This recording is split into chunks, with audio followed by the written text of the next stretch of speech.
আসসালামু আলাইকুম, কেমন আছেন সবাই? আশা করি সবাই ভালো আছেন।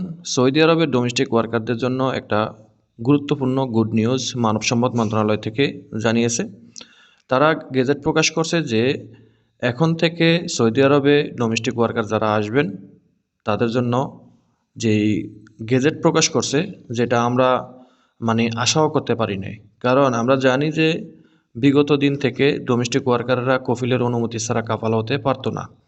অবশেষে সেই সমস্যার সমাধান মানব সম্পদ মন্ত্রণালয় থেকে গেজেট প্রকাশ করছে। যেমনটা আমরা যারা কমার্শিয়াল ওয়ার্কার আছি, কোম্পানির লোক আমরা যারা আছি, আমাদের ক্ষেত্রে যেই সিস্টেমটা সেটা হলো যে বর্তমান সিস্টেমে একটা কর্মী সৌদি আরবে আসার পর ১ বৎসরের মধ্যে ১ বৎসর পূর্ণ না হইতে যদি কোম্পানি বা কফিল টার্মিনেট হুরুপ দেয়, তাহলে ১ বৎসরের মধ্যে আমরা কাফাল হতে পারি না, সোজা বাংলাদেশে যেতে হবে। আর যদি ১ বৎসরের পরে হয় বা ২ বৎসর ৩ বৎসর হয়ে থাকে, তাদের ক্ষেত্রে টার্মিনেট হুরুপ দিলে তারা কাফালা হতে পারবে অথবা দেশে চলে যেতে পারবে। সেটার মেয়াদ থাকে ৬০ দিন।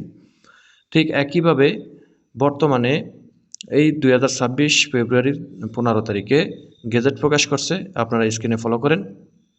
সৌদি গেজেট থেকে এবং আরব নিউজ এবং মানব সম্পদ মন্ত্রণালয়ের ওয়েবসাইট থেকে তারা জানিয়েছে, এখন থেকে যে সকল ডোমেস্টিক ওয়ার্কার, হাউস ড্রাইভার, আমিল মঞ্জিল, আমিল তাব্বাক, আমিল মাজরাত, এক কথায় যারা ডোমেস্টিক ওয়ার্কার, তাদের মধ্যে কোনো কর্মী যদি সৌদি আরবে আসার পর ২ বছর, অর্থাৎ কমার্শিয়াল ওয়ার্কার এবং এই ডোমেস্টিক ওয়ার্কারের মধ্যে ১ বছর ফারাক রাখছে। যেমন কমার্শিয়াল ওয়ার্কাররা ১ বছর মেয়াদ পাবে আর ডোমেস্টিক ওয়ার্কাররা পাবে ২ বছর মেয়াদ।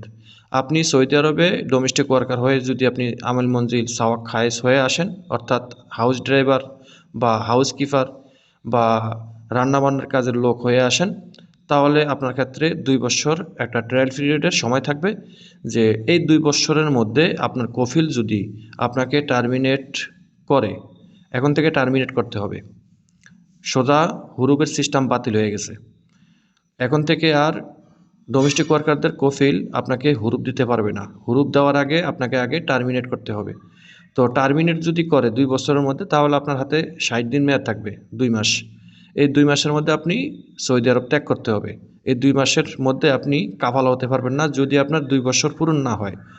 আর যদি আপনার ২ বছর পূরণ হয়ে যায়, যেমন ৩ বছর ৪ বছর বয়স হয়, তাহলে সেই ক্ষেত্রে আপনাকে যদি টার্মিনেট করে, আপনার হাতে ২ মাস মেয়াদ থাকবে। এই ২ মাসের মধ্যে আপনি কফিলের অনুমতি ছাড়া কাফালা হয়ে যেতে পারবেন, যে কোনো জায়গায় কাফালা হতে পারবেন। টার্মিনেট করলেই হলো।